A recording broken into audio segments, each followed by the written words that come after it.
पाहून आनंद माझ्या मनी खंडेरायाची जेजुरी पाहून आनंद माझ्या मनी खंडेरायाची ही जेजुरी पाहून आनंद माझ्या मनी खंडेरायाची जेजुरी पाहून आनंद माझ्या मनी आनंदान ग आनंदान चढू आज घाट ग चढू आज घाट ग बोला मल्हारी टाळे गोड ग कशी यात्रा भरली गण दाट ग भरली गण दाट ग मला मल्हारी टाळे गोड ग म्हणून या खंडोबाचं जागरण या 5 ऊसाच्या मखरामध्ये 5 कडाकने अटकून आपण उभं केलं. बरोबर. हे 5 ऊस हे 5 विचाराचं प्रतीक आहे खरंय. आणि ते संसाराला उपयोगी पडन असं तत्वज्ञान सांगणार आहे. अगदी म्हणून पहिला ऊस हे विश्वासाचं प्रतीक आहे.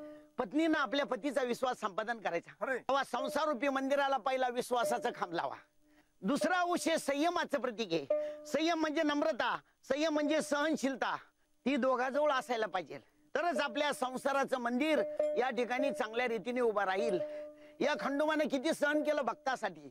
वगराचे वागे केले आणि बासरीची मुरळी तयार केली आणि भक्ती मार्गाचा मार्ग सांगण्याचं महत्वाचं मार्ग मोकळा करून दिला. तिसरा ऊस हे कर्तृत्वाचं प्रतीक आहे. कर्तृत्व म्हणजे आपल्यावर जी जबाबदारी आहे ती प्रामाणिकपणे पार पाडणं. तेव्हा तिसरा खांब हा संसार रूपी मंदिराचा खांब आहे कर्तृत्व. चौथा ऊस हे प्रामाणिकपणाचं प्रतीक आहे. अगोदर स्वतःशी प्रामाणिक वागा, मग प्रामाणिकपणाच्या गप्पा करा. पाचवा ऊस हे कष्टाचं प्रतीक आहे. शारीरिक कष्ट प्रत्येकाला आवश्यक आहे. म्हणून खंडोबानं हा तुमच्या आमच्यासाठी दिलेला 5 ऊसाचा मंत्र आहे. हे संसार रूपी मंदिराला 5 खांब लावा, तेव्हा तुमच्या संसारामध्ये दुःख निर्माण होणार नाही. म्हणून भक्त लोक या खंडोबाचा जय जयकार करून आणि देवापाशी काय मागतात.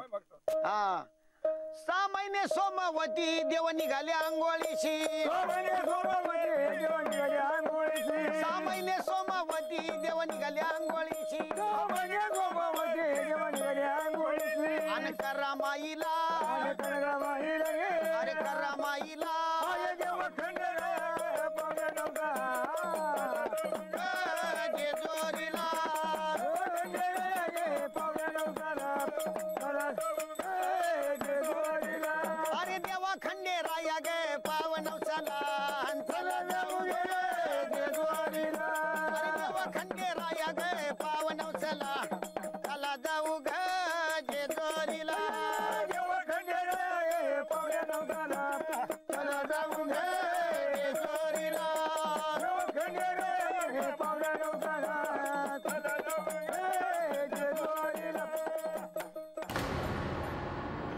तुमचे भक्त विवाहानंतर आयुष्याची सुरुवात करतात, तुमची स्तुती करतायत. त्यांना आशीर्वाद आणि मला मात्र ही शिक्षा का?